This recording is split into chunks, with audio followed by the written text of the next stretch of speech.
the Cybersecurity and Compliance Podcast with Craig Petronella.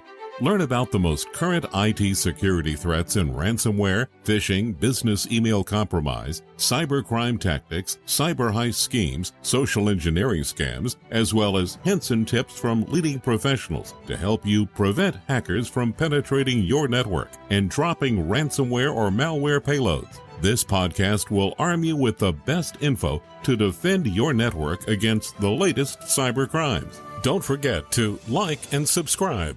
And now, here's your host, Craig Petronella. Welcome, everybody, to another episode of the PTG podcast. Today, it is myself and Craig, and of course, Blake. Hello. The one and only. The one and only Blake. That's right. Just me. Yep, I've never met another Blake. Yeah, so today, we're going to talk about your kids. But not really your kids like in a creepy way, but more we're going to talk about your kids and how you can teach them about cybersecurity and make it fun. I think this is going to be a good one. I don't think anybody's ever talked about this. I think we've discussed it. Yeah, I think we broached the topic a couple times. Really depends on the type of school that your kids go to as well. I think that private schools are ahead of public schools in regards to technology. Obviously, busy households that have a lot of technology and a lot of devices, a lot of endpoints, maybe Amazon Alexa or Google or whatever devices on the network, depending on the age of the kids or children in your house, will depend on a lot of different angles and factors. But I would start off with proper training. I think a lot of kids like to tinker and experiment. Maybe it's the drive to play a new video game or boredom to try to find something to do. I think there's a couple of different angles around this topic, but I would start with security awareness training. We have various curriculum that we've built for all types of scenarios and situations on our compliancearmor.com website. It's very inexpensive, but proven, audited, and effective training, not only for kids and children and families, but also for consumers and for businesses alike. Obviously, at the household level, there's probably not any really regulations or anything like that, but good hygiene, best practices with passwords. Never write your passwords down on sticky notes and keep them around the computer. But, I would start from the endpoint level. A lot of families have technology that's of various age and quality. And obviously, with cybersecurity, the older the endpoint, the older the device is really, as it ages, it becomes less secure. And the reason for that is the manufacturer, after a period of time called end of life, the manufacturer is no longer going to patch and update and provide security updates, which is why it's a very bad idea to have old devices on your network, because that's how people get hacked. Moving on from there, there's a kind of a myth around people thinking that Apple devices are more secure than Windows devices. There are viruses and malware that exist for Mac as well as PC, of course. I think that it's really just a matter of the hackers are targeting by market share. They are going to write viruses and malware and various threats for Microsoft first and then adapt to other platforms like Linux and Mac. So I would start off with, if you have an old computer, now's the time, better than ever, to upgrade that device. If it can be upgraded, which means the software, you can load new software on it, that's an option. But if it's really over 5 years old, it's not usually worth fixing or doing anything to. You're better off getting a new device. The recommendations are really personal preference around that, whether you are a Mac or an Apple fan or a Microsoft fan or maybe a Linux fan. Just really depends. But getting modern devices that are supported and making sure that they're patched and up to date, because even if you get a brand new computer, if you go down the road and you pick one up, if you have an insecure network and you plug that thing to your internet and it's unpatched, it can right out of the styrofoam get infected. So you have to follow a process for making sure that all updates are applied, and just really be careful with that period of time as it's brand new until it's fully patched up. And then obviously enable security software. In the Microsoft world, there's Windows Defender. You can choose other products that are out there, like Malwarebytes, for example. Those are some options as well. So I guess probably most parents, what they do is they hand down their devices to their children. I'm assuming that's probably the smartest idea, maybe? Again, I think it depends on the age window. So if a parent wants a new computer and the device that the parent is using is within the warranty or support period, then that's okay to do that. But if the device is 5 years old already, and then they hand it down to their kids, You're just asking for trouble. Right. yeah, because here's the thing, like you as a parent are probably not going to the same websites as kid might go to. And sadly, the reality is that a lot of hackers prey on kids and they inject malware in video games and social media sites, and different things that kids would search for or navigate to may differ from what you may navigate to. So my point is that if it's not supported and it's not in warranty, you're asking for trouble by handing it down. Mhm. If and only if, and I'll say this with a caveat, maybe the kid is of older age and is quite technically savvy and can format and reinstall a modern operating system on it, like Windows 11 or Linux. Or if your kid can do something like that and modernize the software, then that's okay to repurpose. But most people and most kids, that's a lot of trouble. And that's a technical path that opens a whole new can of worms. So my point is that if you've got Windows XP, just take the hard drive out, beat it up with a hammer, and throw the rest of it away. Yeah. Or use it for target practice. Take it to Goodwill or the local recycling bin. So what age do you think is the prime target to start conditioning your children into best cybersecurity practices? So I think if your kids are actively needing to use Google, like the free Google services and G Suites, or if Google is the choice of the school, and that starts with second grade, then that's the time. Like I would say the timing is really dependent on when they go online. If they're going online before school and they're going online because the parents are busy and they need to work or they need to get stuff done, and it's kind of a here, play this game kind of thing, well, there should be some parameters set around what device they should be given and what access they should be allowed and what they should be able to do. And it should be supervised. If it can't be supervised, then there needs to be some due diligence on the parent side to make sure that the device is properly secured, patched up, and supported before just handing it over to the kid. Because otherwise what will happen is there could be a nasty malware or infection that could happen that just takes seconds. So going back to our eat your vegetables, eat more onions, it's all about the layers. Hardware layers, software layers, human layers.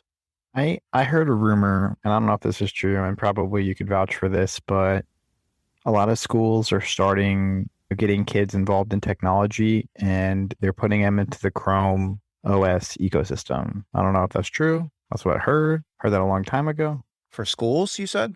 Yeah, like public schools. Like little Johnny's got to do this or that or something. We need a laptop. It's a part of the checklist. So I think that's true. I think that some schools have adopted the Google Chromebook model, but I also heard, and maybe some schools do it better than others, but I heard that they caused a lot of trouble too. And what I mean by that is Chromebooks are kind of like thin clients. They're really stripped down, right, and optimized for Google and Google's ecosystem. They're just really basic devices, typically with low CPU. They're just really just stripped down to use Google G Suite and Google like Gmail and other types of services. I think and it's fine for that. I think once you get out of that ecosystem though, and maybe want to play a game or want to do something that's more multimedia driven, I think that's where those devices struggle. Like, for example, like running Zoom on a Chromebook might not really have the best amount of resources to properly do video and audio, as well as maybe a full-fledged laptop, for example. I remember I was at Best Buy, and this is unrelated, but still, I was going through and they have like a section for Chromebooks. And I literally look over in Google somehow, some way, you probably know exactly where I'm going with this. Somehow, some way, they thought it was a good idea to make $1,000 Chromebook. And I'm like, what? Like, this is crazy. It's like they're trying to like take like Apple market. I don't know. It looks like a little Apple laptop. That's $1,000. But the reason why I'm just kind of like balking here is Chrome OS is like it's a super light operating system. Like you said, it's like a thin client. It takes nothing to run. Like most of the Chromebooks, they have 4 gigs of RAM or gigs of solid state or EMC. It's optimized for an always online connected experience. So if you use it within the brackets or parameters of what it was designed to do, then it works great. But once you try to go outside of that, where you're stuck in an airport or you're stuck in a remote location and you don't have stable internet, then that device is no longer a great tool. You don't have the ability, or it's not very easy. I mean, there are some features that allow you to work offline, but my point is that it's optimized for an always connected, always online internet experience. And like with thin clients are great devices for businesses. They have usually nowadays a solid state hard drive. They have minimal CPU and RAM. They're really built for the long haul. They don't have a lot of moving parts. Some of them don't have any moving parts, so they're solid state. The whole thing is solid state. Oftentimes they're fanless, so really not much to fail or die on it. So when you connect a thin client properly to a private cloud or a public cloud, for example, a terminal server, remote desktop services, or virtual desktop infrastructure powered by VMware or Citrix, if you connect to those cloud properties, you're getting all of the compute power from the cloud. Again, it's relying upon an always online connected experience. By itself, it's pretty bare bones and minimal. It can't really do much. But when you connect it to the cloud, it opens the door and makes it a great tool for certain situations. So I think that's what was trying to be done with the Chromebook experience with Google. Google's like, okay, we'll give our online tools and our online experience, Gmail, G Suites, collaboration around editing documents at the same time, all the great stuff that Google has produced in that fashion. But once you step out of that box and now you want to load some other kind of software, or you want to do more audiovisual work, now that device or that tool, it may not be the best tool for the job. It depends on a deep study and assessment on what are you using the tool for and what's the best tool for the job. Yeah, I think probably the coolest part, I mean, again, this isn't a Chromebook plug, but this is a good segue point. Like, it does have the built-in parental controls, which is probably advantageous to most parents. I think that's probably easier to set up, but it probably has its advantages internally versus, let's just say you have a child and they're running Windows 10, 11, Mac. Like, I think out of the box, so what would be an alternative there for people, for parents who want to monitor their kids' online activity? Yeah, and that's a good point with the parental controls and the built-in functionality. I think that functionality is good. Oftentimes, I feel like depending on the ecosystem, whether it's Google or Amazon, Alexa, or whatever it is, I think that they give parents a decent set of tools, but none of them are perfect, in my opinion. I mean, nothing's perfect nowadays, but I guess none of them are very granular. And what I mean by that, like for my own experience with Amazon devices and Kindles, for example, Apple seems to, in my opinion, do a better job of the parental control side of things. But it goes back to the right tool for the job. I think it also puts a lot of pressure on parents too, because now the parents have to have crash course on how do they configure this thing properly so that their kid could do what they need to do if they authorize it, but then not be troublesome. And I know for me, at least for personal experience, and I'm technical, the Amazon Kindle, man, that thing it was a bit of a learning curve, even for me. And I guess my point is that if you have access to parental controls, definitely as a parent, study them and see what you can and cannot do with them. Sometimes there's no control that is available to do what the child needs to do. So you have to use your profile, and then you have to be available to revoke it. Like I know, like with my family, I've had to change my PIN numbers and have different things in place to prevent accidental purchases, or maybe they said it was an accident, but there wasn't, but that's a whole other story, to buy a different video game or whatever it is, or an add-on to a video game. My point is that as parents, we have to research and explore the tools that are available to us, like parental control, for example, but also make sure that the device is the best suited for what you want your child to have access to as well. Like I know, for example, I don't know if you guys know this, but a long time ago, there was an issue with YouTube, Google and YouTube, where YouTube wasn't properly segmenting certain content for kids, and kids were getting access to content that was really bad. Do you guys remember any of this? I heard about it. Like the TikTok challenge or something. It was almost like that, only it was on YouTube. Oh, yeah. And it was like suicidal kind of stuff. And it was just really, really awful stuff and it got past parental. So they were the hackers, or the bad actors in this case, were exploiting flaws in the tagging or segmentation of what a child can and cannot see. That's disgusting. They were using like hashtags and sandtags, because essentially like it goes outside the algorithm apparently of YouTube. I mean, I could be entirely wrong, and yeah, so whoever was uploading the videos could mark them as kid friendly. And yeah, I mean, it would be like creepypasta stuff, or like really dark stuff, scary stuff. Mess up a kid. It's as a parent, when you give technology or a device to your child, there's some responsibility that the parent has to have.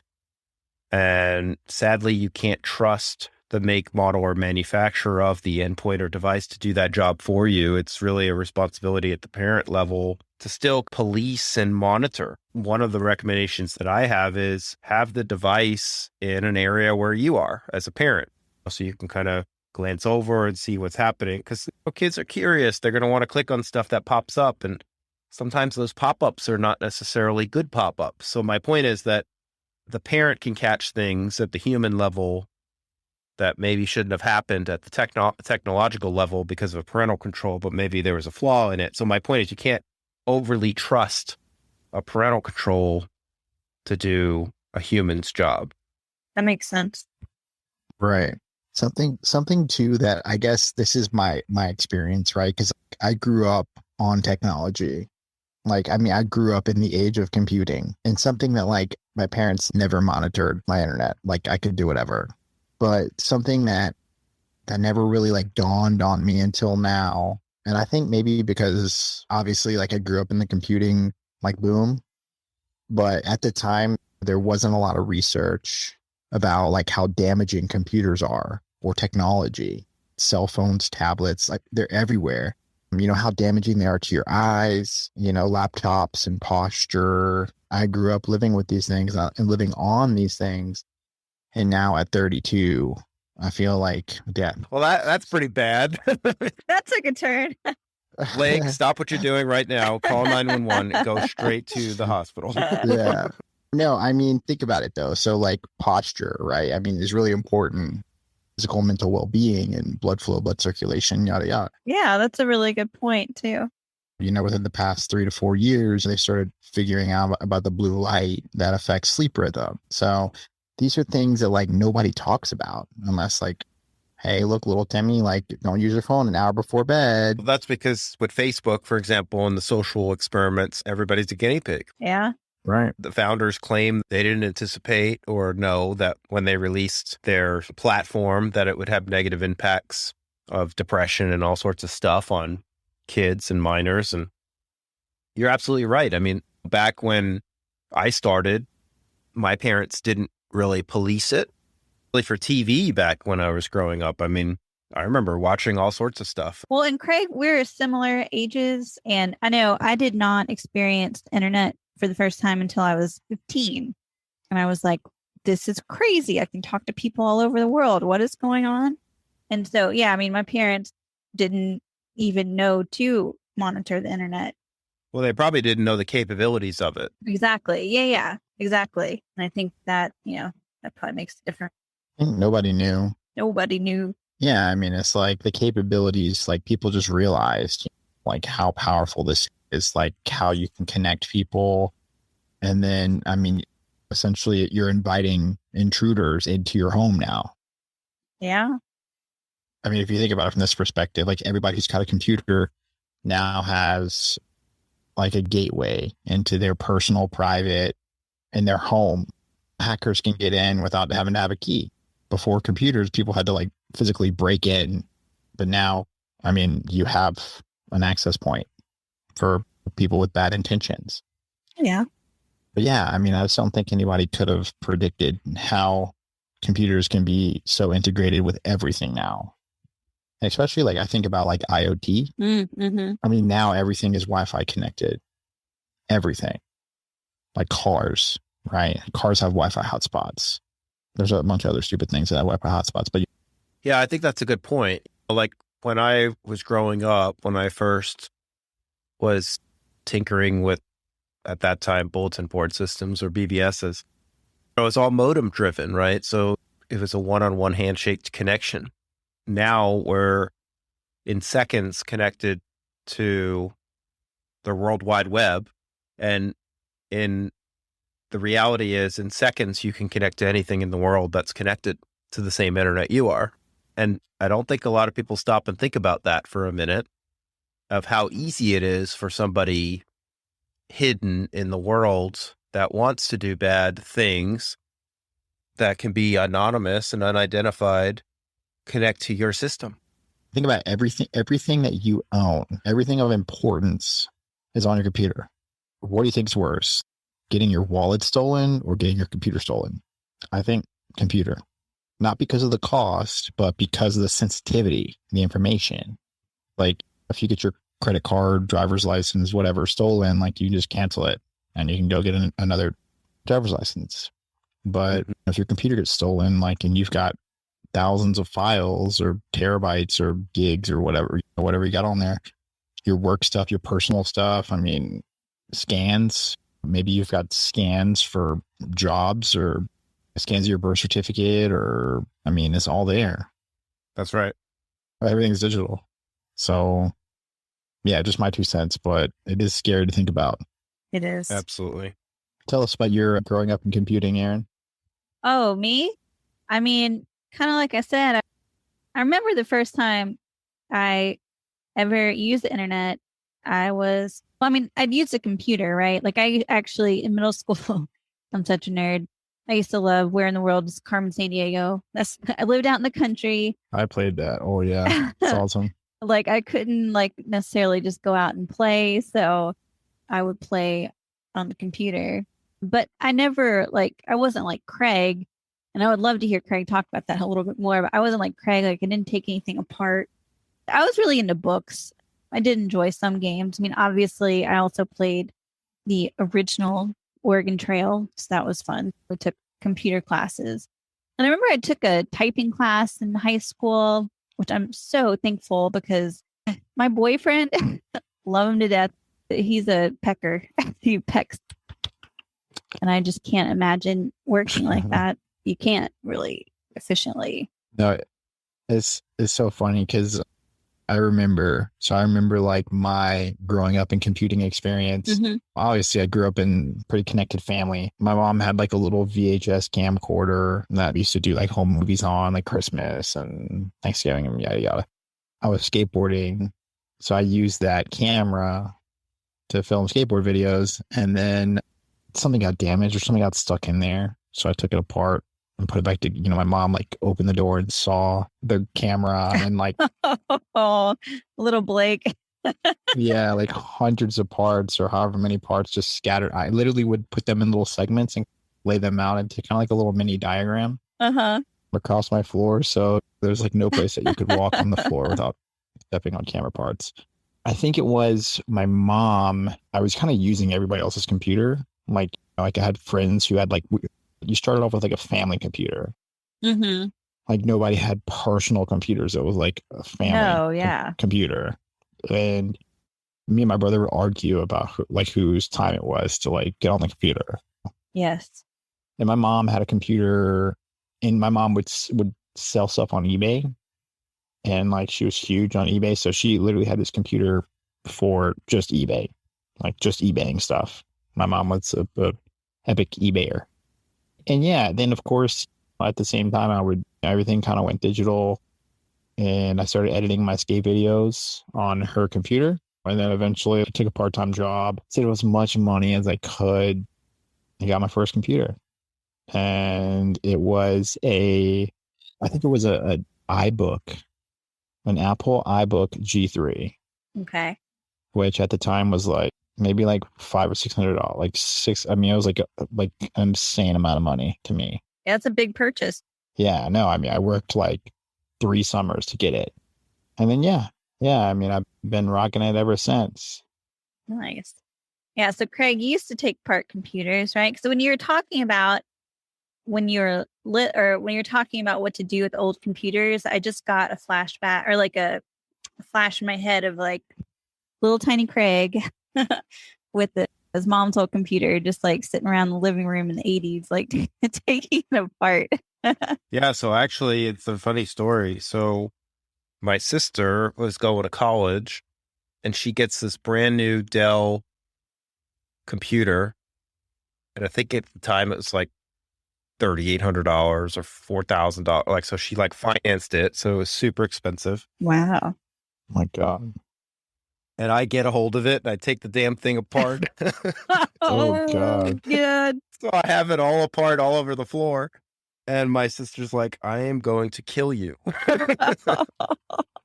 I'm surprised she said she was going to kill you and just... I know, and then just do it. I said, it only kills back together and it doesn't work. So I put it all back together, and it, of course, worked fine.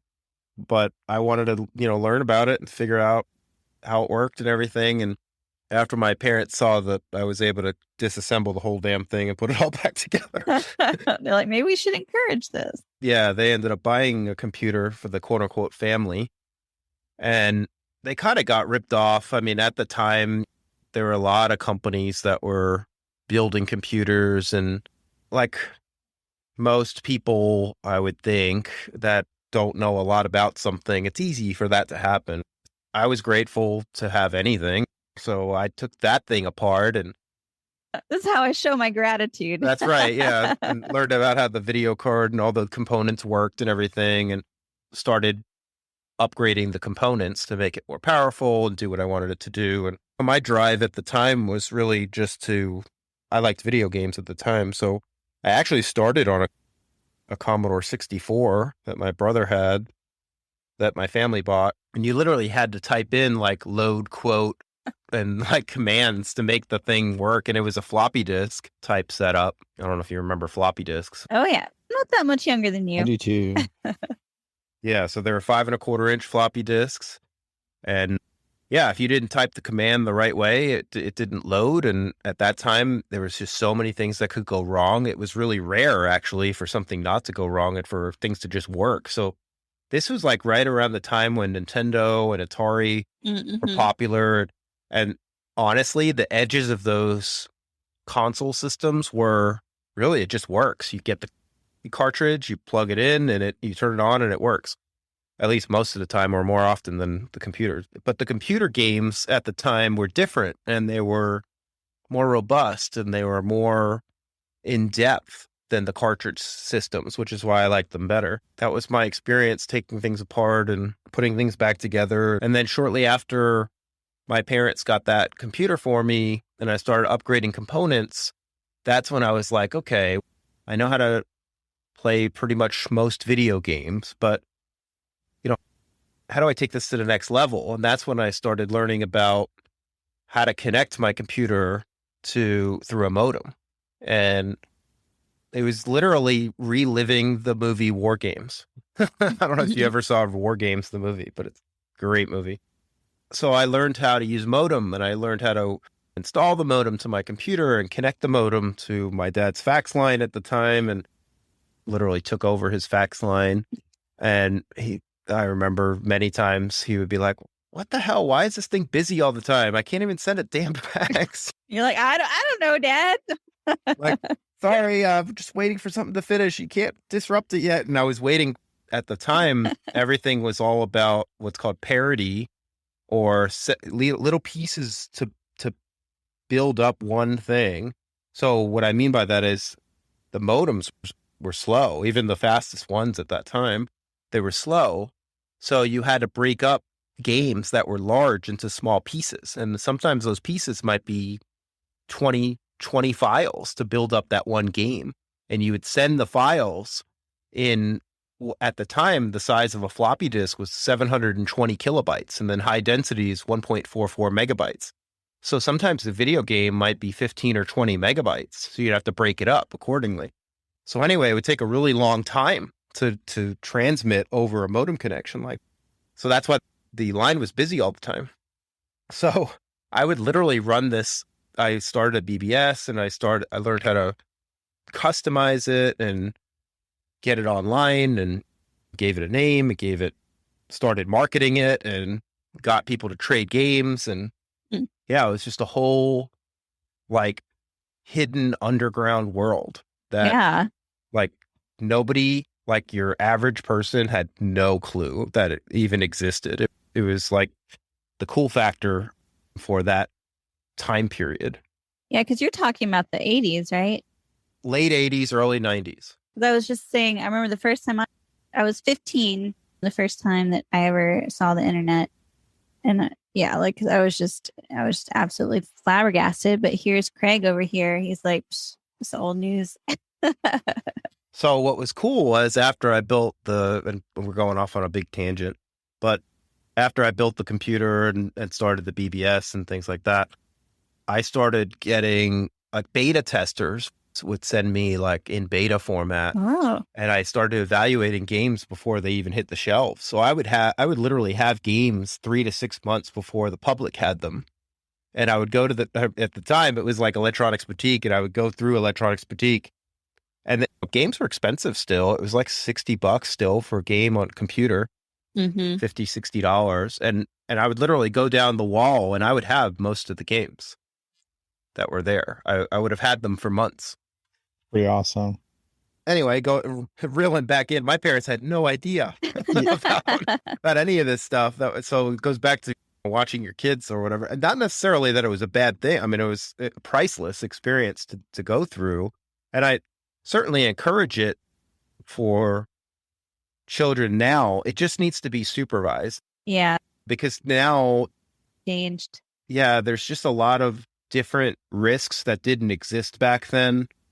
So it's just a different period of time. So my point is that they have even cool stuff now, though, that you could do.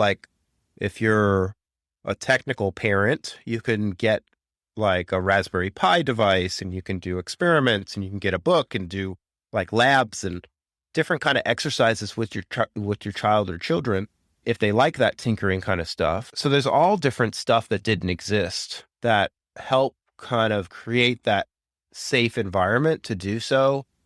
But my point is, now, if you unpolice a device and you just leave it, there's just a lot of risks now. You really need to have training, just really a proper process that's best for your family on how to make sure that you're being safe online. I mean, one of the things that a lot of people don't know about, which would probably benefit a lot of our listeners, is when you go to the internet, you're oftentimes leveraging a service called DNS, or domain name system. Most people are not going to remember the IP address to Google. You're going to type in Google and you're going to get there because your computer is going to use DNS to translate it into the IP address. And that's how humans surf the internet.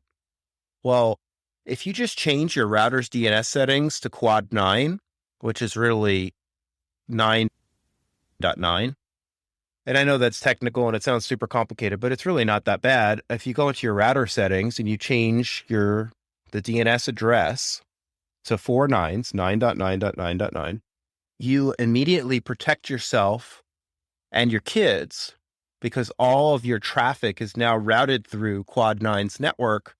And Quad 9, if you just Google search Quad 9, I think it's just Quad, type it out like QUAD space 9.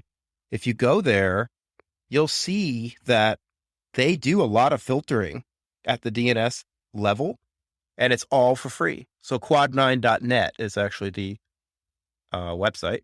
So it's a public and free DNS service, and it has security baked in it. It immediately protects you from malware and a lot of threats and things like that.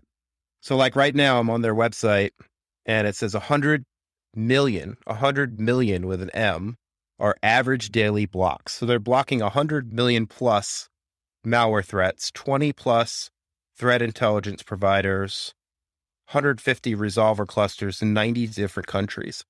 So if you just listen and you did this one thing, this one layer, as we call it, eat your onions, this is a huge layer to protect you and your family. But this is why it's so important to do training to stay on top of this stuff. Mm-hmm. And you can get your training at compliancearmor.com. It's inexpensive, but it's priceless because you learn about these little things that can be done oftentimes for free. And it's just a couple settings changes and you're off to the races, and you have a much more secure experience. That's really good advice. Yeah. Yep. And a great way to help protect your family. Something too, like I was just thinking about, and we obviously showed our growing up in computers. So it felt like a tangent, but it really wasn't, in my opinion. And let me reel it back in here. But when we grew up in computers, it was exciting. It was an exciting place to be. It was an exciting space. It was exciting technology. It was emerging. And now it's just scary. Yeah. Yeah, that's a really good point, Blake. I think it's only scary to the people that are aware. I don't think, like, if you ask your average kid, do you think the internet's scary? They'd probably say no. Right. They don't understand. That's right. They don't know what can happen on the internet. But you're right. I mean, it's a lot more, there's a lot more insidiousness. I bet you if you ask that one kid or maybe several kids that stumbled across a YouTube video Oh, yeah. that was supposed to be YouTube Kids and saw something like Slenderman or something, like he's going to say yes. Not to make it dark or whatever, but did you hear there's like these middle school girls, they're like 12 or something. I watched the film on that. Yeah, the documentary. Yeah. So terrible. The girl, did she end up dying? No, she didn't die. Yeah, they like lured her for Slender Man or something. Like, yeah. I mean, there we go. These two girls read about a story on the internet in a dark place, and then they lured this girl out into the woods to try and kill her because the internet said so. Oh my gosh. yeah, this is a few years ago too. Maybe like 6 or 7 years ago. It's just sad. Like, that stuff is just sickening, It is. but it's also, for a parent, really difficult to track that. You literally would have to be doing active surveillance to know that, to be able to intercept. Like, unless, like, your kid is probably not going to talk to you about all the stuff that they do on the internet. So now it's a question of, and I'm not saying that you shouldn't trust your kids. I'm just saying it's not really about that. It's that you can't trust everyone else on the internet. So it's not, my point though, is that there are technologies and there are solutions that we have experience with to do the surveillance in a way where you would know about something like that. we're reliant upon the FBI and a lot of law enforcement to intercept these types of things. But I think we as parents need to do more too, because if we are able to intercept something like that and then hand it to the authorities and say, look, we created a honeypot and they almost lured my kid into this situation, go arrest them. That would, I think, for society be a good thing. Yeah. Yeah. But I think most people wouldn't even know where to start with something like that. I wouldn't. Yeah. I mean, I wouldn't either. I mean, my point is that there are things like keyloggers that we talk about keyloggers a lot. Obviously, a lot of hackers like keyloggers, but keyloggers can be a good to use because now you can track your child's text messages and things like that.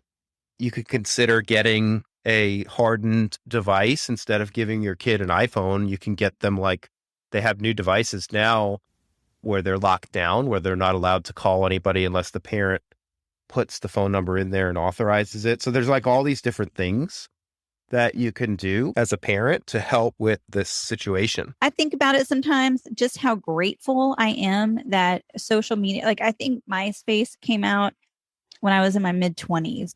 So in cell phones with cameras didn't come out until around that time too.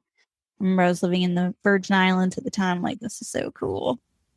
But just imagining the pressure that kids must feel with social media and everything being able to be recorded. And oh man, I'm so glad I missed that. And I don't have kids, but I do have nieces and nephews, and just thinking about ways to keep them safe. It's a lot for parents. I imagine that's a real challenge on a regular basis. Oh, absolutely. So what do you teach your kids about the internet, Craig? Stay away from social media. I was curious. You've talked about some of our previous podcasts about how you limit your children to the devices that they can use and the frequency at which they can use them. So maybe you could. Yeah, I think every situation's different. I think every parent, and there's no necessarily right or wrong way to do it. It's really personal and individualized. But for me and my wife, I mean, we allow them screen time. We don't even allow it every day. Like on the weekends, we'll let them watch a show on TV or something on their Kindle or on their iPad or whatever device. And it's usually no more than an hour. And that's it. Because I don't know if I've heard other parents tell me similar things, but when a kid plays a video game or watches a show, it actually changes their behavior. Depending on what it is, sometimes the brain releases dopamine and that affects their behavior. So for example, if I give my son 30 minutes or an hour to play a video game, after he's done, first of all, he doesn't want to stop. So if I ask him, okay, your time's up. No, just 2 more minutes, just 2 more minutes. He doesn't want to stop, but it's almost like an addiction. Mm-hmm. And then it's withdrawal because he doesn't want to stop. And then he becomes angry and his behavior is not good. Sometimes he's angry because he has to get off. So my point is that we limit the amount of time. Now, if we're doing a road trip or something, we'll give them their Kindles or whatever, and they can use them in the car. And that'll be their maximum screen time. We're all together in the car kind of thing. But yeah, we don't every day, they don't come home and play video games. We encourage them to go outside. We encourage them to play with their friends. We encourage them to go in the pool or whatever. I mean, there's different things that they could be doing aside from sticking their face in front of a game.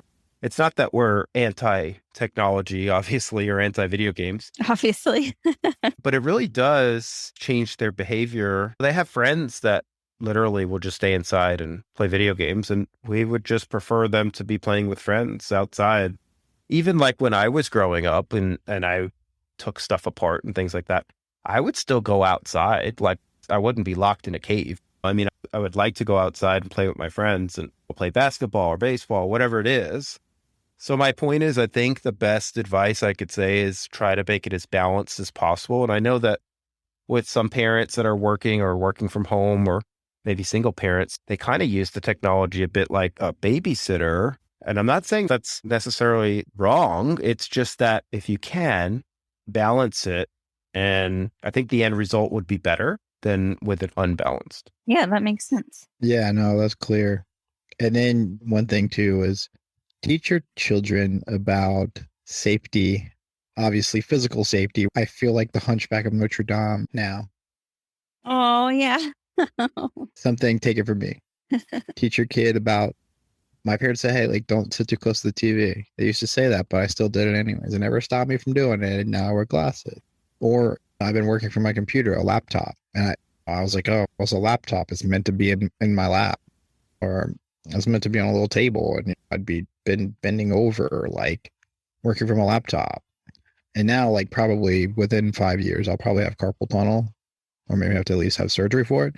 Yeah, I think if I could leave our listeners with something, teach your children about posture and the negative effects that these devices have. I mean, we don't even know yet. We don't even know. We really don't know. The long-term effects that it could have.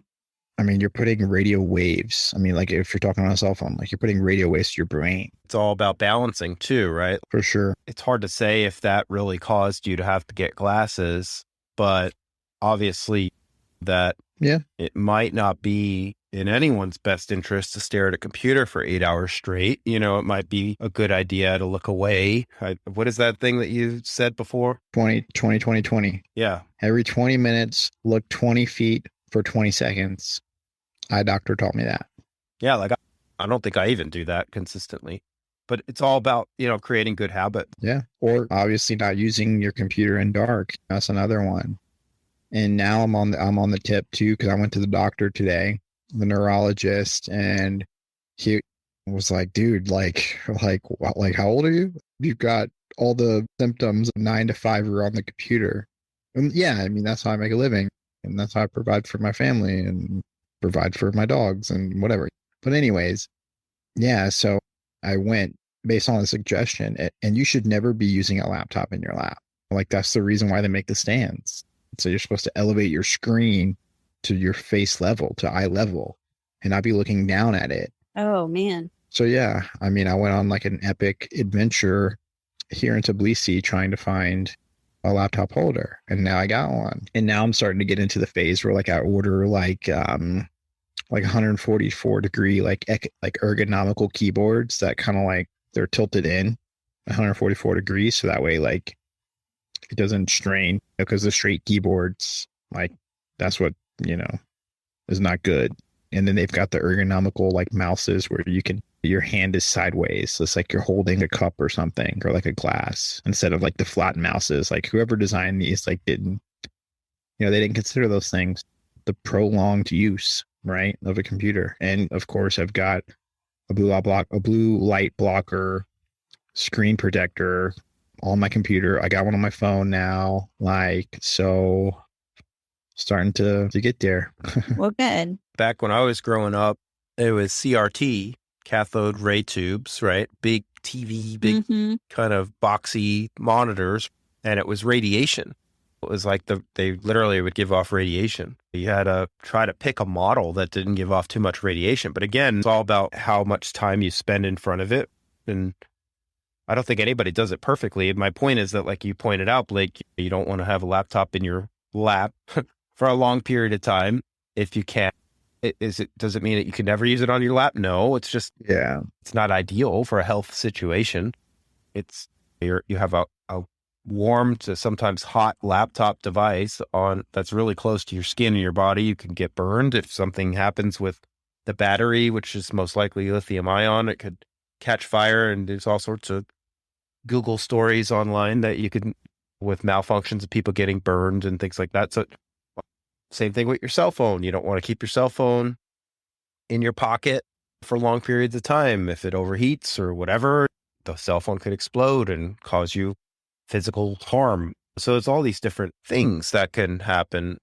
I think as far as our podcast for today, I think that Make sure to train, take the parents, take the training, have your kids take the training. It's not a lot of time. I mean, we're talking about maybe 2 hours of your time to get really good training at compliancearmor.com and go through the testing. And then you get micro trainings every week and every month to keep you up to date. And you and your children should go through it.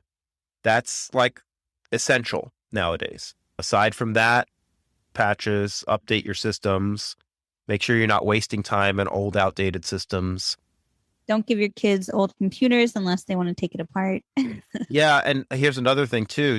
Don't give your kids or don't give anyone your old computers or devices without proper sanitization. And what I mean by that, you don't want to give your computer that you were maybe doing banking or financials on, and if you don't know how to properly sanitize it and format it and do all the work to prep it, that's how people steal identity as well. They'll garage sale it or whatever. And so you need to make sure you remove the hard drive, or you physically destroy it, or you pay for a certificate of destruction from a company that's well known and reputable that can give you the attestation that it has been properly destroyed. Personally, for me, I just rip the hard drive out and I keep it. Something I was just thinking about too, and Erin, like if we wind back the clock, and this is probably going to be counterintuitive to how Craig got into cybersecurity, but if you see your child taking apart an electronic device, stop them immediately. The reason why I say that is because there is power supplies in there. I was looking at one of the iFixit tutorials for a MacBook, and some of the MacBooks have, or some of the Mac computers, like the iMacs and stuff, like they have like a 280 or something watt power supply, or 400 watt power supply inside of that computer. So Oh, wow. if a child touches the wrong area, I mean, hey, you're going to go to Light City. Yeah. Obviously, got lucky we're here, but I mean, just a disclaimer. So if you see your child taking apart an electronic device, not a good idea. Not necessarily a bad idea. It just needs to be supervised. Make sure it's turned off. Let them take apart and let them get a can of kit. Let them get a can of kit that doesn't have a power supply, and let them build a little Raspberry Pi. There's safe ways to do it. But yeah, you're right. So, and then get monitoring software so you can see what's going on, the time usage, and where they're visiting and where they're spending their time. I remember back, I think it was like 20 years ago now, when I got certified from WebSense. And WebSense was technology. It was like brand new stuff back then. And it was surveillance technology for businesses to monitor their employees and make sure they weren't going to social media or whatever. Online shopping, I think what it was 20 years ago. Social media wasn't really a thing yet. So anyway, we would install this stuff and oftentimes a lot of businesses, they would just install it just to kind of monitor and kind of see, do we have a problem at our company or not? And it gives them that depth and visibility. And it's just so interesting that you can, the stuff, like the people that you would think wouldn't really do that do it. And it's just an eye-opening experience. So that might be kind of a way to start with children. Like I said, it's not that you don't trust them. It's just that you want to protect them and keep them safe, because the deck is pretty stacked for things that are bad to happen, and how easy it is for something bad to happen. Yeah. So in my opinion, I don't think it's a bad idea to have technology like that to tell you what's happening, where people are going, or where your kids are going, or whatever. But yeah, I mean, it's different for everyone. It's a personal preference. It's balance. There's a lot to it. But there are solutions like Quad 9, like I recommended earlier, that are good solutions. Now, you don't get any kind of granular control with Quad 9. Like Quad 9 is free. So if you want like granular control over, hey, I don't want my kid to go to weapon websites, or I don't want my kids to go to the bad websites, or whatever, you can get that granular control with different kinds of filtering technologies. But the free stuff is what it is. You don't have any control over it, but it's better than nothing. Yeah. We had a video too, or a podcast, where we mentioned encrypted DNS. And if you get encrypted DNS from us, it was like the 5 cheapest things you can do to secure yourself today or something. It's around $120 an endpoint per year. Oh, okay. Yeah. Yeah, it's very inexpensive. And you can go to compliancearmor.com and choose how many endpoints you got. I mean, Boom. boom, $120 a year. It's less than your coffee. Yeah, that's true. Great place to start. Cheaper than your tea. Yes. Right. Turkish tea. All right, guys, we've done our hour here, paid our dues for the day. Yeah, that was good. And I think really informative. And I think that could be really helpful for people and help to secure the younger generation. It's always a good thing. Yeah. And we just touched on the onion layers, but there's many more layers that could be done. These are just kind of easy tips, some of them free, that you could implement right away. But yeah, be sure to reach out to us and we can give you a more customized approach. Yeah, if you have any questions, hit us up. You can also email us. We do have a podcast at petronellatech.com email now too, so feel free to use that. If you have any questions, or give us a call, and we'll be happy to help you out. We're here. We're all here because we're not all there. Yeah, that's right. All right, have a good one, guys. All right, everybody. All right. Take care. Thanks for listening to the Cybersecurity and Compliance Podcast with Craig Petronella. For other episodes and more information, visit petronellatech.com. Also visit our other websites, compliancearmor.com and blockchainsecurity.com. Don't forget to like and subscribe. Thanks for listening, and stay secure.